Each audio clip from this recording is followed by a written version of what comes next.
Welcome into Life Planning 101. My name is Angela Robinson with Smart Money Group and Kennedy Financial Services, and it is Estate Planning Awareness Month. Boy, if you have missed any of the Life Planning 101 episodes this month, I highly encourage you to go onto our website.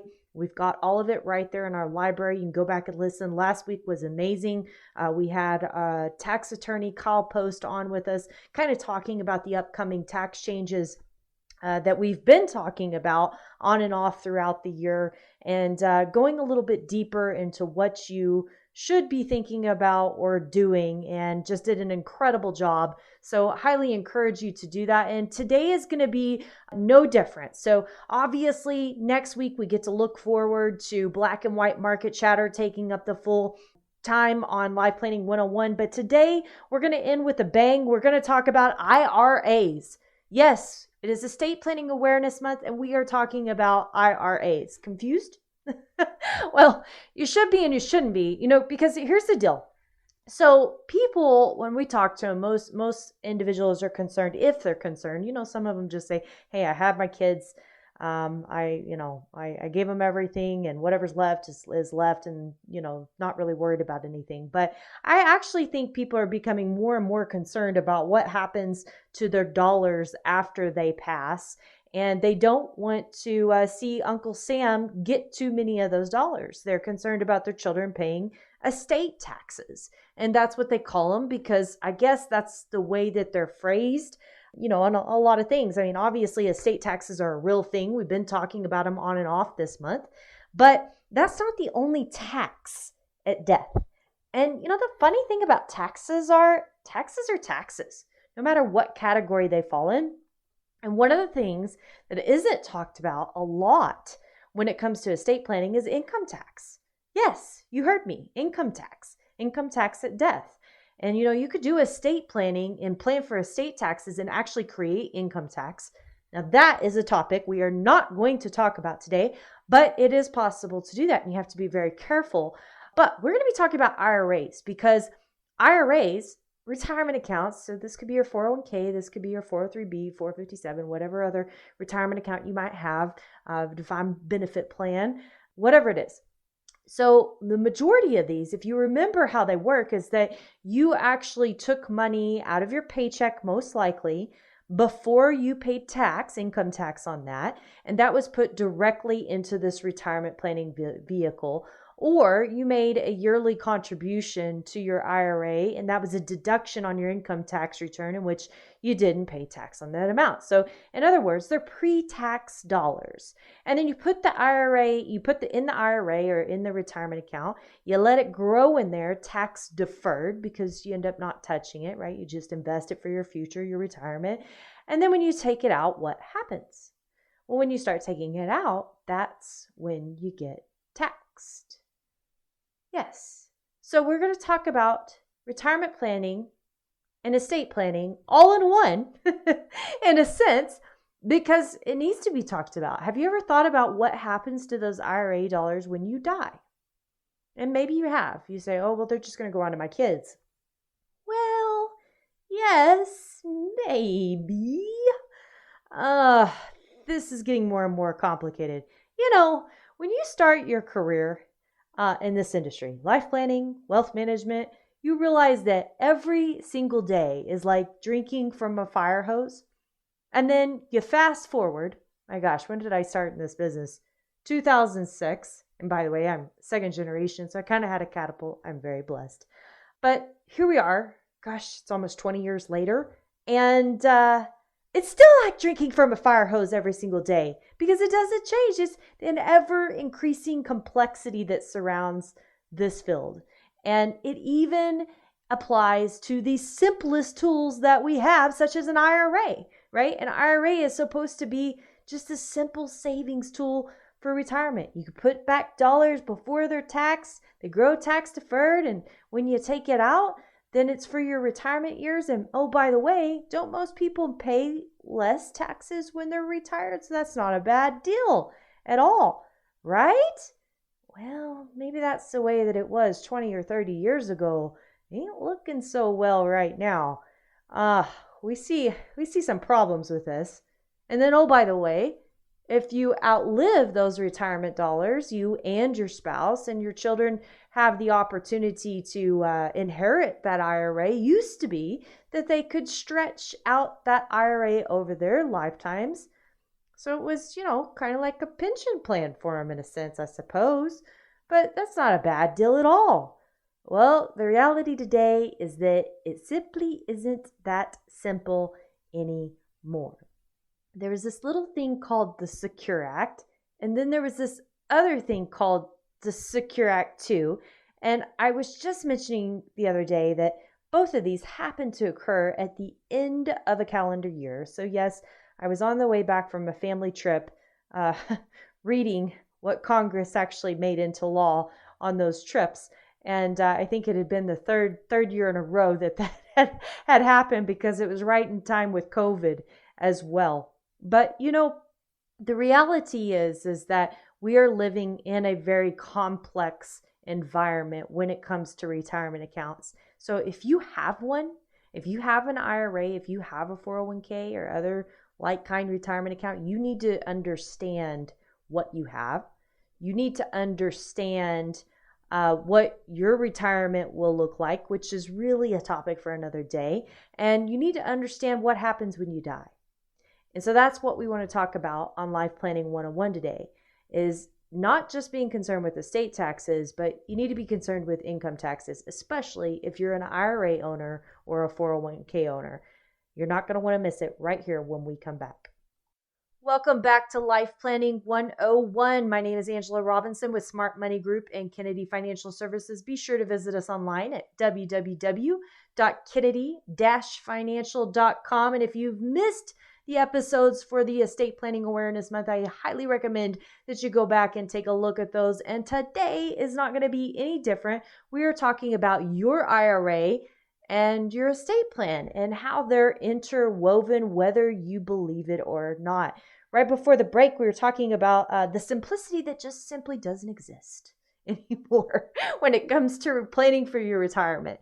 The growing issue around a retirement account is, and I say this is really a growing because we're seeing more and more of it, is that this becomes the largest asset in someone's retirement that's producing them retirement income, if not in some cases the only asset.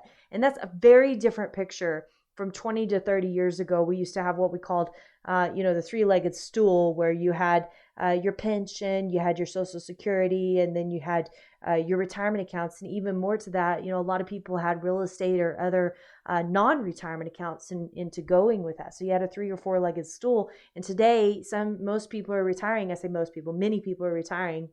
And the only real asset that they have to count on in retirement is their retirement account. Well, that leaves you kind of high and dry for what we call tax diversification. Because if you need to take out more money, then you have to take out more money to pay taxes. And oh, by the way, the more money you had to take out to pay taxes, you're going to pay taxes on the more money that pays taxes, and you're going to pay the more money that pays taxes. And it goes on and on and on. I actually think we did an article and a show on this not too long ago. It's very important to understand the way that works. But that is not the focus today. I digress. The focus is when you die, leaving your IRA to your children. Okay, so we just talked about the taxes. Well, that same situation applies to them, but worse, okay? It is Halloween, so I thought I'd just scare you a little bit. The opportunity for them to stretch what is left in your IRA or 401k, like the good old days, doesn't even exist anymore, at least not in the traditional fashion. There's some kind of workarounds, but that's what we do best. We'll call that top secret. You have to talk to us to understand what that is. But what is today is to realize that you're living in an extremely complex set of rules, and there is very little time to distribute that IRA in full. So why is this important? Okay, so we talked about, income taxes when you die, something people don't think about very often. And I just want to put this in perspective. I try to look up some facts and figures of actually how much assets in the U.S. were in retirement assets. And I found a number that was quite staggering. 40 trillion. Actually, it's bigger than our national debt. I thought that was interesting. So 40 trillion. So imagine that these dollars we're taxed at just 10%. Okay, now think about what your tax rate is. If you're listening to Life Planning 101, my guess is unless we've helped you do some significant tax planning, it is not 10%. Most of the people that we are working with are trying to get down their tax bracket from 22, 24, 28, 33, 35, 37, 40, or higher if you tack on state level taxation to that, right? So imagine that these dollars are taxed at 10%. $40 trillion, that's $4 trillion of income taxes. Yep, you have an IRA, you have a 401k, you're part of that. And the average income tax rate, because I wanted to know, okay, what's the average that people pay, right? Is it actually 10%? And the closest I could find, it was a study that was done this year. I guess it was on the data from 2021. And the only thing I could figure out of why that would take so long is just because the submission of tax returns that come in late. But anyway, the average income tax rate in 2021 that was compiled for those studies for this year was 14.9%. And that was the Tax Foundation that did that. So it wasn't even at 10%, it was 14.9%. So that takes that tax bill and that 40 trillion to about $6 trillion of income taxes. And I want you to wait because this gets a little scarier. I did mention we're in Halloween, right?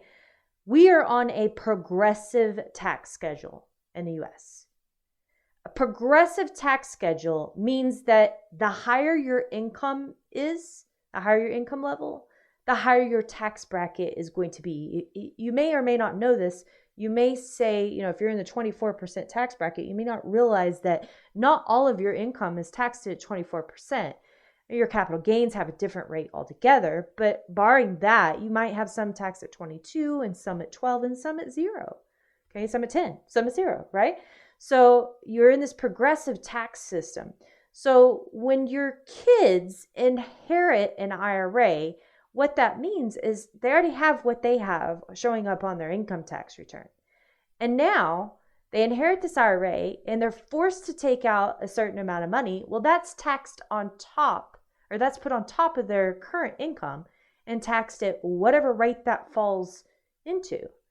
So that could be significant, especially if you have successful kids.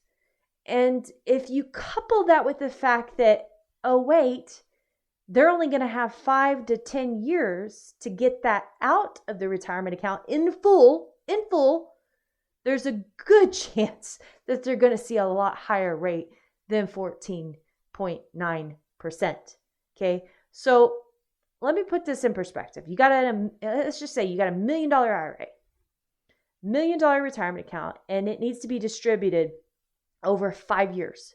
So if it doesn't grow, doesn't lose any money, then that's basically $200,000. And you spread it out over 5 years. By the way, you could take it all, you could forget, not know the rules, and you take it all in 1 year. It's $1 million. Ouch. Especially if tax rates go up. We hadn't even talked about that. Oh, I didn't even put that in the article this week, but that's important to think about. We're sitting here in 2024, 2026 tax rates, it's scheduled to sunset back to what it was, which are higher tax rates for most people. So imagine that $1 million retirement account does come out over 5 years. So we got $200,000 of income, additional income, hitting your child or your children's tax return over those next 5 years. So the question is, how much tax will that incur? Will it be 14.9%? Well, that's almost impossible unless there's a massive amount of deductions to offset that. Because if I throw that just in a tax bracket by itself, you're looking at somewhere around 22 or 24%, depending on how you file. If you add it on top, it could be even higher. So how do you like the idea that 1/4 of your IRA value is going to go to Uncle Sam when you die? You just added a beneficiary named Uncle Sam to your estate plan. How's that make you feel? So when we come back on Life Planning 101, I'm going to talk about the complicated part. Not that we haven't already, but there is the complicated part, which is the timing, and it is the rules that you really need to understand to start the planning that you want to have around your IRA and your estate plan. You're not going to want to miss it when we come back on Life Planning 101. Welcome back to Life Planning 101. My name is Angela Robinson with Smart Money Group and Kennedy Financial Services. And I love Reader's Digest, right? I mean, anybody that listens to the show for 3 times can figure that out. Well, this one is just too good. Lady was talking about her husband that decided to install a light switch in their master bedroom. So he cut into the wall and he discovered that there's a stash of bottles and boxes. And he got so excited, he kept cutting. He said, "Honey, you got to come in here and see what I found." And so she ran in. She quickly realized that the next task was going to be to fix the hole that he had made in the back of the medicine cabinet. Oh, I love that. I absolutely love that. Overcomplicating things. Yes, that is what we're talking about. Although it's not us overcomplicating things, it's just the way things are. You think you have this simple, awesome little tool called your 401k or called your IRA, and then you realize when you've made that the primary source for your retirement or a significant source for your retirement, or maybe you didn't, maybe you just got a lot of money in there, all of a sudden you got other problems. And the other problems we're talking about is income taxes, but most importantly today, our focus is about what happens to that IRA, that 401k when you die. How are those taxes treated, right? When you die, what will your children pay in taxes? And we just got through with the last segment walking through that it'd be pretty easy to see about a quarter of that IRA go to Uncle Sam as a beneficiary. Might as well just add him on there. Kidding. Don't do that. But or higher, by the way. Could be higher. Now, we've talked about the taxes. I want to talk about the complicated part, which is the timing. And I know this is all very complicated, hence why I have a continued job and why after 20 years, I still feel like I get hit in the face with a fire hose on a daily basis. But depending on who you have named as your beneficiary and how old you are when you die will determine the rules around when your said beneficiary or beneficiaries will need to start distributing money out of your IRA. Okay, I'm going to repeat that because that was like a mouthful. Depending on who you have named, who you have named as a beneficiary or beneficiaries, and how old you are when you die. So who and your age will determine the rules around when said beneficiaries will need to start distributing money out of your IRA. Now, I'm going to say this. There are a lot of little bitty special rules, special needs kids, a spouse, and some other rules. But we're not going to get into those. We're going to just talk generics that this is going to your children, okay? And they are your biological children, or at least like not 10 years younger than you, okay? They're more than that. So we're going to try to simplify this as much as possible. And if you need to get in those hairy rules, I get it. There's a lot of people that have those special situations. Heck, I have one of those special situations. So it's not shoving them to the side. But I want to start with a simplicity, if there is that, actually, come to think of it. I don't think there is. But I want to try to make this as understandable as possible. Okay. So how can we do this? All right. Now, here's number one. If you're taking required minimum distributions, and that's like a topic for another day, if you don't know what a required minimum distribution is, because it is very, very difficult to explain. But bottom line is, if you're taking RMDs, which means at a certain age that you have to start pulling money out of your IRA. Uncle Sam says you can't just leave that in there forever and do nothing. So if you are, and not pay taxes, in other words. So if you're taking those required minimum distributions when you die, then most likely the next generation is going to need to continue those required minimum distributions. And if you're not taking them, then they won't. Okay. So that's rule number one. Rule number two, if you leave your IRA to your estate or a trust, okay, in many cases, not all cases, okay, not all cases. I want to be there very, very clear. But you leave your IRA to an estate or to a trust, in many cases, your heirs will most likely only have 5 years to distribute the IRA in full. 5 years. $1 million IRA, 5 years to get it out. 2 million, 3 million. How much is it? And number 3, if you leave your IRA to a named beneficiary, child beneficiary, or child beneficiaries, they will most likely have 10 years to distribute the IRA in full. Now, keywords here.